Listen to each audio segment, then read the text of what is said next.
Hello everyone, this is अमन शर्मा। तो जैसे कि यार आप लोग जानते हो यार, जेकेपीएसआई का एग्जाम कॉन्टिन्यूसली काफ़ी सारी कंट्रोवर्सी में चल रहा है, होगा नहीं होगा। लेकिन एज सच एस्पायरेंट्स की सभी मतलब कि 99% एस्पायरेंट्स यही चाहते हैं कि यार एग्जाम जो है थोड़ा डिले हो जाए, ताकि उनको प्रिपरेशन का और बेटर टाइम मिल जाए।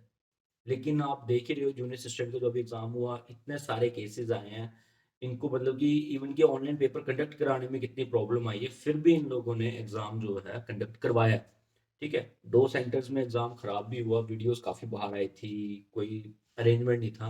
लेकिन फिर भी इन लोगों ने एग्ज़ाम कंडक्ट करवाया, तो होपफुली ऐसा ही लग रहा है कि शायद जेकेपीएसआई का एग्ज़ाम ऑन टाइम 15 को ना होए, 15-20 दिन की डिले पे हो जाए, हो सकता है। तो यार मैं आप लोगों से एक चीज़ कहना चाहता हूँ, देखो यार प्रिपरेशन छोड़ो मत, क्योंकि जेकेएसएसबी सुनना नहीं चाहती है। या तो फिर इनका जो चेयरमैन है रिटायरमेंट पे अभी आ चुके हैं, यहाँ ट्रांसफ़र होने वाली है उनकी। आप जानते ही हो उनका वर्किंग पीरियड काफ़ी कम है, तो उसमें वो कुछ अपने नाम पे करके जाना चाहते हैं कि यार मैंने जे-एंड-के को ये सब दिया, ये किया है। लेकिन मैं आपको एक चीज़ बता दूँ यार, प्रिपरेशन को मत छोड़ो। लगाने के प्रिपरेशन करने के काफ़ी सारे तरीके हैं। तो यार आपके साथ थोड़ा-सा डिस्कस कर लेता हूँ। देखो एंड तक देखना पूरा वीडियो। देखो, आप लोग कैसे कर सकते हो कि जैसे कि हम लोगों का टेलीग्राम चैनल है, हमारे इंस्टीट्यूट का, लिंक है डिस्क्रिप्शन में। तो आप वहाँ पे जाओ, ठीक है? तो वहाँ पे जाके आप लोगों को हम रोज़ ना एमसीक्यूज़ वहाँ पे पोस्ट करते हैं। और एमसीक्यूज़ देखो यार होते सोर्सेज़ से ही हैं। लेकिन क्या होता है कि हम लोगों ने कुछ छाँटे हुए एमसीक्यूज़ होते हैं जो कि प्रीवियस एग्ज़ाम्स में या फिर हमारे नेशनल एग्ज़ाम्स में पूछे जा रहे हैं, वो एमसीक्यूज़ हम लोगों ने वहाँ पे डाले होते हैं। आंसर की हम नहीं देते हैं, क्योंकि वो सिर्फ़ इंस्टीट्यूट के बच्चों के लिए होती है।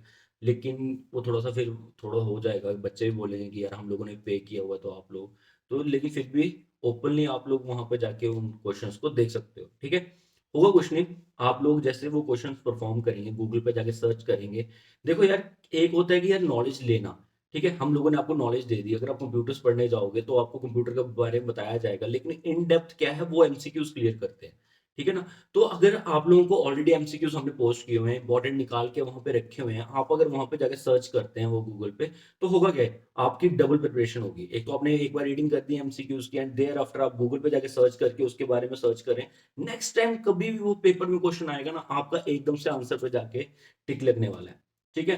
तो बात मान लो, ठीक है? ये चीज़ आपके ही बेनिफिट में है कि आप लोग इन एमसीक्यूज़ को सॉल्व करो, जितने भी वहाँ पे एमसीक्यूज़ डाले जा रहे हैं। देखो यार, हिस्ट्री, पॉलिटी, ज्योग्राफी और इकोनॉमिक्स ये ना एक स्टैटिक हो गया। स्टैटिक इन द सेंस कि यहाँ पे कुछ चेंज नहीं होने वाला है।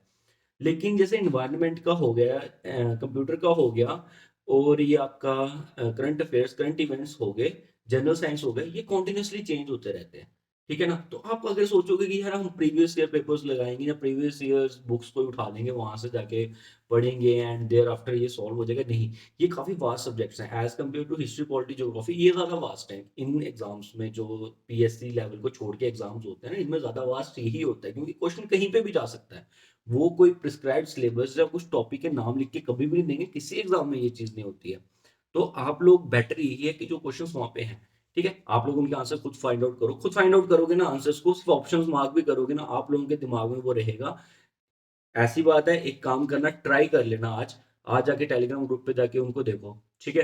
क्वेश्चंस को निकालो।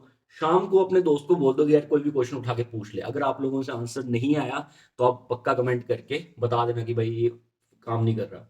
सेकंड चीज़ कि अब इस एग्ज़ाम के ऊपर आ जाते हैं थोड़ा जेकेपीएसआई के। देखो यार, एक चीज़ बता देता हूँ, जो भी न्यूली प्रिपरेशन कर रहे हैं बच्चे, जिनके लिए फर्स्ट टाइम या सेकंड टाइम है यार, वो बच्चे ना सीरियस नहीं है। उन लोगों ने लाइफ में धक्के नहीं खाए हैं, तो उनके लिए ये है कि यार चलो और पोस्टें आ जाएँगी। लेकिन ऐसा कुछ भी नहीं होता है, ठीक है? आप अपने एस्पायरेंट्स से पूछ लो, जो जेके पीएसआई का जिन्होंने एग्ज़ाम लास्ट टाइम दिया हुआ, उनसे पूछो कि यार 1.5 साल का पेपर कंडक्ट हुआ था, जो लास्ट टाइम का पेपर था, ठीक है? और उसके बाद 3 साल के बाद जाके फिर से रिक्रूटमेंट आई है। अब पता नहीं नेक्स्ट रिक्रूटमेंट कब आती है एसआई के लिए। आपकी अगर ड्रीम जॉब है एसआई, तो यार नेक्स्ट टाइम पता नहीं कब रिक्रूटमेंट आने वाली है। Same for other exams, NT की लास्ट नोटिफिकेशन 2014 की थी, अभी तक कोई नोटिफिकेशन नहीं है। पटवारी का सेम चला है। तो यार ये मत सोचो कि यार पोस्टें आने वाली हैं, जॉब्स आने वाली हैं, ठीक है? रिसेशन पीरियड चल रहा है, सब जानते हैं, कोविड की वजह से सब कुछ बंद पड़ा हुआ है। तो भूल जाओ, यही एग्जाम है, इसी के लिए प्रिपेयर करो यार, जी जान लगा दो। क्या जा रहा है, तुम लोग क्या 11th 12th अपनी या 9th 10th क्लास तुमने पास नहीं की है? एक महीने के लिए अंडरग्राउंड हो भी जाते थे, पढ़ते थे, सिर्फ वही सब्जेक्ट्स पढ़ते थे, तो क्या कुछ हो गया? रिजल्ट तुम्हारे बहुत अच्छे आए हैं, ठीक है, तुम सभी 10th पास हो, 12th पास हो, तुमने कैसे पास किए भाई? एक दिन तो बैठना पड़ा है ना। तो भाई वही एक दिन बैठो, ठीक है, और अपना ये जो लगभग ऑलमोस्ट मैं बता देता हूँ 1 महीने का टाइम अभी भी है। एग्जाम में पेपर कंडक्ट होने 1 महीने का टाइम है, मेरे हिसाब से बहुत ज़्यादा टाइम है। अब तो बहुत ज़्यादा टाइम लग रहा है, क्योंकि यार बच्चों को अब टोटली देखो कहीं जाना नहीं है, लॉकडाउन्स लगे हुए हैं, वीकेंड्स पे आप लोग कहीं पे जा नहीं रहे, वर्क अगर आप लोग वर्क कर रहे हैं, ठीक है, फिर तो यार प्रायोरिटी पे ले आओ एग्जाम को, क्योंकि यार प्राइवेट में कब तक आप लोग इस तरीके से करोगे? अभी पता जॉब की भी श्योरिटी नहीं है प्राइवेट सेक्टर में। तो इस पे यार टाइम इन्वेस्ट करो अपने एग्जाम के ऊपर, एमसीक्यू सॉल्व करो। मैं क्लियरली बोल रहा हूँ, एमसीक्यू सॉल्व करो, सोर्सेज उठाओ। देखो किसी की टेस्ट सीरीज खरीदने का कोई फायदा नहीं, मैं लिटरली बोल रहा हूँ, मुंह पे बोल रहा हूँ कि यार किसी भी सोर्स पे जाके टेस्ट सीरीज मत खरीदो। उससे बेटर है यार जो तुमने 1000 रुपये खर्च करने हैं ना, ठीक है, मैं अपने एंड से एक काम करूंगा, मैं मंडे को रिपब्लिक डे ऑफर में ना कोर्स लॉन्च कर दूंगा 1000 रुपये का, ठीक है। टेस्ट सीरीज बीच में होंगी, स्टडी मटेरियल बीच में होगा, इनकी वीडियो लेक्चर्स बीच में होंगे, ठीक है। लेकिन मैं बता दूंगा, ठीक है, कहाँ से आपको वो लेना है, कैसे करना है। यार 500 रुपये की बुक खरीदते हो, ठीक है, जाके 1000 1000 रुपये के तुम टेस्ट खरीदते हो, मैं लाइफ टाइम वैलिडिटी के साथ तुम लोगों को प्रोवाइड करवा दूंगा। टेस्ट कहाँ से टेस्ट आएगा यार? उन्होंने भी तो पिछले सोर्स पकड़ने बैठ के बस उनको छापना है, तुम लोगों के सामने रख देना, तुम लोगों ने देखना, वाह हो गया भाई, उसमें से पेपर नहीं आता। तुम लोग जितने टेस्ट परफॉर्म करोगे उतने कम है, ठीक है। मैंने अपने जेके बैंक की प्रिपरेशन में यार कम से कम भी ज्यादा नहीं तो यार देखो फेंक नहीं रहा, 70 से 80 मॉक्स मैंने परफॉर्म किए थे, वो भी नेशनल लेवल के, ठीक है। ये नहीं देख रहा था यार ये पर्टिकुलरली जेके पी सॉरी जेके बैंक के लिए बना हुआ है, नहीं। जो एग्जाम जो पेपर दिख रहा था बस बैंक लिखा होना चाहिए था आगे, मैंने हर मॉक को परफॉर्म किया, ठीक है। तो क्लियर, सिमिलर वे में तुम लोगों को बोल रहा हूँ यार कि तुम लोग भी यही काम करो, और सरकार को छोड़ दो भाई, सरकार छोड़ दो, भूल जाओ कि भाई वो तुम्हारे लिए कुछ करने वाले हैं। वो कोविड के लिए, कोविड पेशेंट्स के लिए कुछ नहीं करते, या तुम लोगों के लिए क्या करेंगे? तो तुम लोग भाई प्रिपरेशन अपनी 100% रखो। बाकी कोई नीड है, अगर आप लोगों को कुछ भी हेल्प चाहिए, ठीक है, देखो यार मेरा इंस्टीट्यूट है, मैं करवा दूंगा, ठीक है। और बुक्स मत परचेज करो, बाहर से बुक्स मत परचेज करो, ना ही तो कोई स्टडी मटेरियल बाहर से परचेज करने की नीड है, ना ही कोई आपको पर्टिकुलर मॉक्स परचेज करने की नीड है। मॉक्स is just like a business आजकल जो चल रहा है, ठीक है। 10 मॉक्स 1000 रुपये, ये बच्चों को 100 रुपया बोलना, 100 रुपया एक मॉक का क्या होता है, प्रिपरेशन हो जाएगी भाई, ऐसा कुछ नहीं होता, ठीक है। आप लोगों के लिए जितने मॉक्स परफॉर्म करोगे उतने कम हैं, ठीक है। तो आपको कम से कम भी अगर पेपर देखो यार 30 दिन मैं हम लगा के चलते हैं, चलोगे ऑन टाइम पेपर हो रहा है, ठीक है, 15 को तो परफॉर्म नहीं होगा पेपर, ये लगा लो हफ्ते 2 हफ्ते का डिले होने ही वाला है। तो महीने भर का लगभग टाइम है हमारे पास, तो महीने भर में यार अगर हम एक दिन के 3 मॉक्स भी सॉल्व करते हैं ना, यार तुम लोग पढ़ रहे हो साइड पे मुझे नहीं पता, ठीक है, लेकिन तुम लोगों को एक ना अंदर से सेटिस्फेक्शन मिलेगी कि यार हमने नहीं आज कुछ किया है, ठीक है। 3 मॉक्स से पहले तुम लोगों को नींद नहीं आनी चाहिए, जब तक तुम लोगों ने 3 मॉक्स परफॉर्म नहीं किए, या इस तरीके से लगा लो कि यार 300 ऑब्जेक्टिव जब तक तुम लोगों ने तरीके के साथ एक बार रिवाइज, और एक बार किसी अपने छोटे भाई को, किसी को भी, मम्मी को बोल दो, मम्मी आप बस पढ़ो, कहीं से भी कोई क्वेश्चन पढ़ो और मुझसे पूछो, ठीक है। तो आप उनको आंसर करो। तो जब तक आपको लगता है ना कि यार मैंने ये 300 क्वेश्चन दिमाग में घुसा लिए हैं, तब तक आप लोग इससे दिन में सोओगे नहीं, ठीक है। चाहे तो वो रात को टाइम दो, चाहे दिन में टाइम दो। मैं आपको एक हैबिट बताया तो यार, सुबह उठ के, ठीक है, जो आप लोगों ने खाना शाना खाना होता है ना वो बाद में करो, ठीक है। पहले उठते ही पहले 300 मॉक्स ना पढ़ डालो, 300 ऑब्जेक्टिव्स, कोई भी अपने बुक उठाई हुई है 300 ऑब्जेक्टिव पढ़ डालो, ठीक है। दोपहर के टाइम पे खाना शाना खा के जब दोपहर को फ्री हुए उसको एक रिवीजन दो, ठीक है। एक बार जो तुमने 300 पढ़े उसी को रिवीजन दो, वापस से 300 को रिवीजन दो, और रात को किसी को बोलो कि यार मेरे से सुन ले, ठीक है। यार 300 कर रहे हो दिन के, और अगर आप लोग 300 अगर दिन के कर रहे हो तो मेरे को बता दो 30 दिन में कितने जा रहे हैं।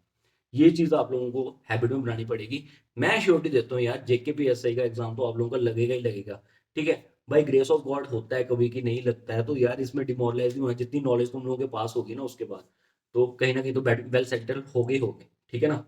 तो एक बार ट्राई करके देखो, अगर तुम लोगों को मेरी ये टिप अच्छी लगती है, ठीक है, अगर तुमको लगता है कि यार इससे पेपर क्रैक हो सकता है, और तुम लोगों को वैल्यूएबल, देखो यार 2 3 दिन के बाद कमेंट करो, ये चीज फॉलो अप करो, 3 दिन बाद कमेंट करो लगता है कि नहीं लगता। मैं अपना पर्सनल एक्सपीरियंस तुम लोगों के साथ शेयर कर रहा हूँ, मैं यार पढ़ाई लिखाई करने वाला सिटिंग स्टूडेंट नहीं हूँ मैं, ठीक है। मेरे को कोई बोलेगा कि भाई 5 घंटे 6 घंटे बैठना है, मेरे से नहीं बैठा जाता, मैं भी एक शॉर्टकट वे ढूंढता हूँ। तो यार 6 घंटे बैठने को कौन बोल रहा है? तोड़ लो ना उस टाइम को।